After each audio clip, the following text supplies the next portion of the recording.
Tanpa keyakinan kita kepada fikrah perjuangan PAS, maka kita akan lemah nak menjunjung perjuangan PAS. Perjuangan PAS ni tuan-tuan berbeza dengan perjuangan jamaah-jamaah lain. Jamaah-jamaah lain memang dia nak juga perjuangkan Islam sebagai din, sebagai cara hidup, nak hidup yang Islam yang indah dalam kehidupan, nak ajak orang tutup aurat, nak ajak orang rajin dengan ceramah, jaga keluarga dan seumpamanya. Tapi kelebihan fikrah perjuangan PAS bukan sekadar itu. Kita nak ahli PAS tutup aurat, kita nak ahli PAS jaga akhlak, kita nak ahli PAS jaga semayang, kita nak ahli PAS jaga aurat dan seumpamanya. Tapi lebih daripada itu, PAS mahu mengembalikan kekuasaan kepada Islam tersendiri. Ini yang jamaah lain tak sanggup nak buat. Minta maaf tersebut, jamaah tabligh dia tak buat. Dia ajak orang semayang, dia amar ma'ruf, dia tak ada nahi munkar. Dia bagus, hidupkan jemaah, hidupkan masjid, itu bahagian dia. Tapi kita tak cukup sekadar itu. Ini stand kita PAS. Jin, ikram, apa lagi? Abil.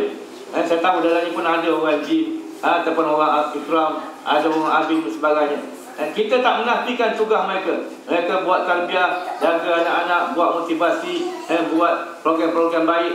Tetapi itulah saja tarbiyah dan dakwah dia. Dia tak masuk di dalam lingkungan jihad untuk mengembalikan kekuasaan Islam. Sebab mereka adalah badan-badan dakwah.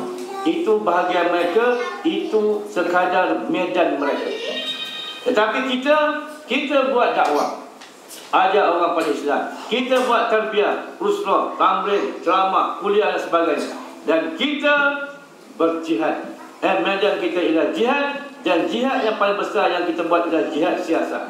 Afdalul jihad kalimatul haq inda sultanin jair. Seafdal jihad, kata Nabi, ialah perkataan yang hak kepada pemerintah yang zalim. Ini yang kita buat. Sebab itulah kita, kalau A sampai Z itu Islam, maka A sampai Z itulah perjuangan kita. Ini perbezaan kita dengan orang lain. Dengan kita tidak menafikan kebaikan yang pada orang lain, teruskan, tapi kita menyatakan stand kita lebih daripada itu. Maka inilah yang mesti diimani oleh semua ahli PAS. Dalam fasa 5, tujuan PAS ialah memperjuangkan wujudnya dalam negara ini sebuah masyarakat dan pemerintahan yang terlaksana di dalamnya nilai-nilai hidup Islam dan hukum-hukumnya menuju kerajaan Allah. Di sinilah letak perbezaan kita dengan jamaah-jamaah lain. Kedua, mempertahankan kesucian Islam serta kemerdekaan dan kedaulatan negara. Tuan-tuan, namun walaupun kita beriman, kita yakin dengan jalan perjuangan kita ni, maka namun iman, keyakinan kita ni akan diuji oleh Allah Ta'ala. Sebab itulah kita kena faham ayat yang di bawah itu, di mana Allah Ta'ala berfirman, A'udzubillahi minasyaitonirrajim, Alif Lam Mim, ahasiban nas an yutraku an yaqulu amanna wa hum la yuftanun wa laqad fatanna allazina min qablihim fala ya'lamanna Allahu allazina sadaqu wa la ya'lamanna al-kazibin. Yang bermaksud Alif Lam Mim, apakah manusia itu mengira bahawa mereka dibiarkan saja mengatakan kami telah beriman sedangkan mereka tidak diuji lagi?